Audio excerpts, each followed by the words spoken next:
till I get up. Time is barely on our side. Hello friends, good morning. ఆలస్యం చేయకుండా pizza ready చేసేసుకుందామా. ఇక్కడ వచ్చేసి నేను 2 cups మైదా తీసుకుంటున్నాను. సో అంటే పిల్లలకు చేసి పెడుతున్నాను అన్నమాట. పిజ్జా చేయడం ఇంత ఈజీ అని తెలిస్తే నిజంగా బయట అస్సలు కొనరు. సో మన ఇంట్లోనే మనం హెల్తీగా చేసుకోవచ్చు అన్నమాట. సో ఇక్కడ వచ్చేసి ఏంటంటే ఫస్ట్ నేను కొంచెం సాల్ట్ యాడ్ చేశాను, అలాగే ఒక ఈనో ప్యాకెట్ యాడ్ చేస్తున్నాను. లేదనుకుంటే మీరు బేకింగ్ సోడా కూడా వేసుకోవచ్చు, లేదంటే బేకింగ్ పౌడర్ అయినా వేసుకోవచ్చు అన్నమాట. ఇవి యాడ్ చేయడం వల్ల ఏంటంటే మనం ఒక 15 మినిట్స్ సోక్ చేసి పెడితే కొంచెం పఫీగా మనకు బ్యాటర్ అనేది అంటే డవ్ అనేది తయారవుతుంది. అందుకోసం వెయ్యాలి కంపల్సరీగా. ఇది వేయడం వల్ల మనకు ఏ ప్రాబ్లం ఏం లేదు.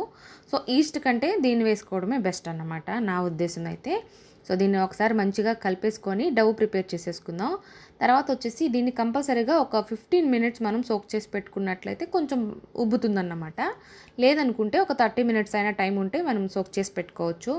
ఎప్పుడైనా సరే మైదా పిండి అయినా గోధుమ పిండి అయినా సరే కలిపేసిన వెంటనే చేసేదానికంటే కూడా సోక్ చేసుకుంటే ఏంటంటే సాఫ్ట్గా పఫీగా బాగా వస్తుంది. అందుకోసం అని చెప్పి వాటర్ తగినంత యాడ్ చేసుకొని చక్కగా డవ్ ప్రిపేర్ చేసుకొని మెత్తగా కలుపుకోవాలి.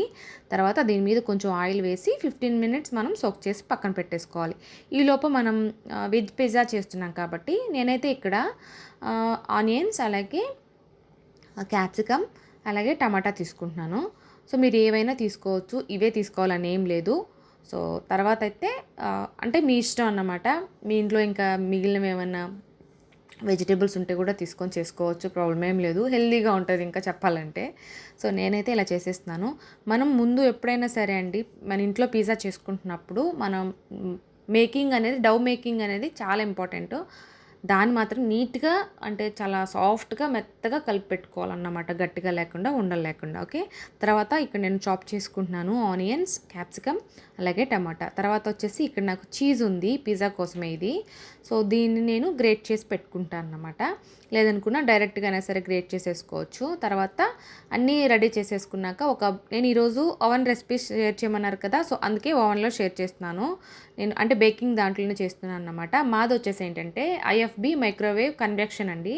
So 23 litres. సో దాని డెమో నేను అముల్యాస్ కిచెన్ అండ్ బ్లాగ్స్లోనే ఇచ్చేసాను, ఒకసారి చూడండి, వీడియోస్ ఉన్నాయి. తర్వాత వచ్చేసి దీనికి బేకింగ్ ట్రేకి కొంచెం ఆయిల్ స్ప్రెడ్ చేసి ఈ డవ్ ఉంది కదా దీన్ని మంచిగా మనం మెత్తగా అంటే చపాతీ రోల్లాగా కూడా మనం ఒత్తుకోవచ్చు. బట్ నేను హ్యాండ్ తోటి చేసేస్తున్నాను అన్నమాట. దీని మీద వేసి ఈవెన్గా స్ప్రెడ్ చేసుకోవాలి. చక్కగా స్ప్రెడ్ చేసుకొని కూడా థిక్నెస్ అనేది నేను చూపిస్తాను చివరన, అది కూడా కొంచెం గమనించండి. పలచగా చేసుకున్న ప్రాబ్లం ఏం లేదు, కానీ కొంచెం మనకు బయట తీసుకుంటే పిజ్జా హౌస్లో తీసుకుంటే ఎలా ఉంటుందో అలా కావాలి అనుకున్నట్లయితే కనుక డవ్ కొంచెం థిక్గా తీసుకోవాలన్నమాట. మొత్తం ఈవెన్గా స్ప్రెడ్ చేశాక నేను మీకు చూపిస్తాను థిక్నెస్ ఎంత ఉండాలనేసి. ఓకే, తర్వాత మంచిగా ఇలా చేసేసుకోండి, చూడండి థిక్నెస్ అనేది. సో ఇలా ఉంటే ఏంటంటే ఇంకొంచెం మనకు పైకి ఉబ్బుతుందన్నమాట. సో తర్వాత వచ్చేసి ఇలాగా చిన్న చిన్న హోల్స్ పెట్టేసుకోండి, ఎందుకంటే మధ్యలో కూడా మంచిగా ఉడుకుతుందన్నమాట. అందుకే ఇలా చిన్న చిన్న హోల్స్ ఇలా పెట్టేసుకొని ఇప్పుడు మనం సాస్ అవన్నీ యాడ్ చేసేసుకోవాలన్నమాట. ఇది మాత్రం కంపల్సరీగా చేసుకోవాలి, హోల్స్ అనేటివి ఇలా పెట్టుకోవాలి. తర్వాత వచ్చేసి నేను ఇక్కడ టమాటా కచప్ యాడ్ చేస్తున్నాను. సో టమాటా సాస్ అయినా యాడ్ చేసుకోవచ్చు. మీరు ఇది ఇంట్లో ప్రిపేర్ లేదనుకోండి, ఇప్పుడు లాక్డౌన్లో ఉన్నాం కాబట్టి మీ ఇంట్లోనే ప్రిపేర్ చేసుకోవచ్చు. నేను చూపించాను కదా మీకు మొన్న మోమోస్ సాసు, దాన్ని చేసుకొని వేసుకుంటే కూడా సూపర్ టేస్ట్ ఉంటుంది. తర్వాత చాప్ చేసి పెట్టుకున్న ఆనియన్స్, అలాగే క్యాప్సికమ్, టమాటా ఇవన్నీ కూడా యాడ్ చేసేస్తున్నాను. సో ఇవి వచ్చేసి నేను కొన్ని చిన్నగా తరిగాను, ఇంకొన్ని పొడవుగా తరిగాను బాగుంటుందని. సో అవన్నీ కూడా మనం ఈ విధంగా మంచిగా డెకరేట్ చేసేసుకోవాలన్నట్టు దీని మీద, పిజ్జా మీద. సో వేసేసుకొని మిగిలిన ప్రాసెస్ కంటిన్యూ చేద్దాం. తర్వాత వచ్చేసి రెడ్ చిల్లీ ఫ్లేక్స్. సో ఇవన్నీ మన ఇంట్లో లేకపోతే ఒక మిరపకాయని ఎండలో బాగా పెట్టి సో దాన్ని మీరు మిక్సీలో వేసుకుంటే చిల్లీ ఫ్లేక్స్ రెడీ అయిపోతాయి. తర్వాత వచ్చేసి ఓరిగానో అని చెప్పేసి హెర్బ్స్ బయట దొరుకుతుంది. సో ఇప్పుడు ఉండదు కాబట్టి మీరు దీన్ని స్కిప్ చేసేసేయండి, లాక్డౌన్లో చేసుకోవాలనుకున్నట్లయితే. ఉంటే యాడ్ చేయండి. ఇది మిక్స్డ్ హెర్బ్ అండి. సో మనకు బయట మార్కెట్లో ఈజీగా అవైలబుల్లో ఉంటుంది. ఇప్పుడు బయట దొరకవు కాబట్టి అదొక్కటి స్కిప్ చేసి మిగిలిన చేసుకోండి, ప్రాబ్లం ఏం లేదు, బాగుంటుంది అయినా కూడా. తర్వాత చీజ్ మొత్తం గ్రేట్ చేసేసుకొని దాని మీద కూడా కొంచెం నేను ఒరిగానో యాడ్ చేసేస్తున్నాను. యాడ్ చేసేసి ఇప్పుడు నేను బేక్ చేసుకుంటాను అన్నమాట. మీ ఇంట్లో అవెన్ లేకపోతే కనుక మీరు ప్యాన్ మీద వేసి మూత పెట్టి ఒక 15 మినిట్స్ కుక్ చేసుకున్నట్లయితే సిమ్లో రెడీ అయిపోతుంది, ప్రాబ్లం ఏం లేదు. సో ఓకే, నేనైతే ఇంకా ఓవెన్ రెసిపీ షేర్ చేయమన్నారని చెప్పేసి ఇంక దీంట్లో పెడుతున్నాను, లేకపోతే నేను గ్యాస్ మీదే పెట్టేదాన్ని. మాది వచ్చేసి IFB కన్వెక్షన్ మైక్రోవేవ్ అండి, చెప్పాను కదా. దీంట్లో మనం పిజ్జా మోడ్ తీసుకున్నట్లయితే అదే మనకు 16 మినిట్స్ టైం అనేది చూపిస్తుంది అన్నమాట.